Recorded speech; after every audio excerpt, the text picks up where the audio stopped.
chosen to read a chapter from Time Travelling with a Hamster.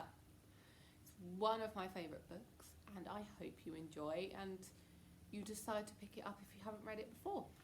So off I go. My dad died twice. Once when he was 39, and again 4 years later when he was 12.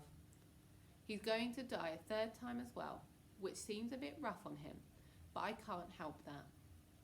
The first time had nothing to do with me. The second time definitely did, but I would never even have been there if it hadn't have been for his time machine. I know that sounds like I'm blaming him, which I'm totally not, but you'll see what I mean. I suppose if you'd asked me before, I'd have said a time machine might look something like a submarine, or perhaps a space rocket. Anyway, something with loads of switches and panels and lights, made of iron or something. A big, I mean really big, with thrusters and boosters and reactors. Instead, I'm looking at a laptop and a tin tub from a garden centre. This is my dad's time machine. It's about to change the world, literally. Well, mine at any rate. Chapter 1. Just across the road from the house where we used to live before Dad died the first time is an alleyway that leads to the next street with a patch of grass with some bushes and straggly trees growing on it. I called it the jungle when I was little because in my mind that was what it was like. But looking at it now, I can see that it's just a plot of land for a house that hasn't been built yet. And that's where I am, still in my full face motorbike helmet, sitting hidden in a bush at the dead of night, waiting to break into my old house. There's an old fried chicken box that someone's thrown there, and I can smell something foul and sour, which I think might be Fox's poo. The house is dark, there are no lights on. I'm looking up at my old bedroom window, the small one over the front door. By day, Chesterton Road is pretty quiet, a long curve of small, semi-detached houses made of reddish bricks. When they were first built, they must all have looked exactly the same, but now people have added fancy gates, garage extensions, even a massive monkey puzzle tree outside Mr. Fraser's, so these days are all a bit different. Now, at nearly 1 a.m, there's no one about. I've seen enough films and TV shows about criminals to know exactly how not to behave, and that's suspiciously. If you act normally, no one notices you. If I wandered nervously up and down the street, waiting for the right time, then someone might spot me, going backwards and forwards,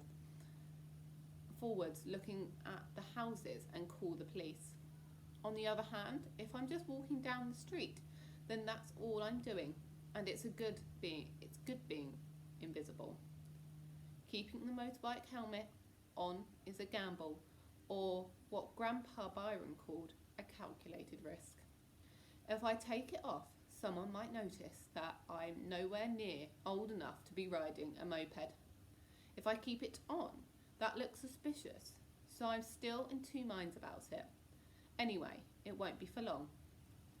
I've worked all this out on the journey here. About a year ago, when we still lived here, the local council turned off every second streetlight in a money-saving experiment. So where I've stopped the moped, it is really dark. As casually as I can, I come out of the bushes, take off the helmet and put it in the moped top box. I pull my collar up and without stopping, walk over the road to number 40. There I turn up the short driveway and stop in the shadows, well hidden by both the hedges that divide number 40's front garden from the one next door, and a small Skoda that sits in its driveway. So far, so good. The new owners of our house have not yet got round to fixing the garage doors. In fact, even less secure than they were. There's a brick in front of them to keep them shut, and when I crouch down to move it out of the way, the right-hand door swings open, then bumps against the Skoda. For a dreadful moment, I think the gap will be too small to let me in, but I just manage to squeeze through, and there I am, in the garage, which smells of dust and oil. My torch is flashing round the walls and reveal boxes that they still haven't unpacked, and in the middle of the floor, the dark wooden planks covering up the cellar entrance. Here's another tip if you're thinking of breaking into anywhere. Don't flash your torch around too much. A flashing light will attract attention, whereas a still light doesn't. So I put my torch on the ground and start to lift up the greasy planks. Under the planks, there's a concrete stairway, and once I've gone down it, I'm standing in a space about 1 metre square, and to my right is a small metal door about half my height, with a dusty steel wheel for opening it, like you to get on the ships. The wheel is secured into place by a stout bolt and a combination lock. I try to give a little whistle of amazement and woo! But my lips are so dry and nerves and dust I can't.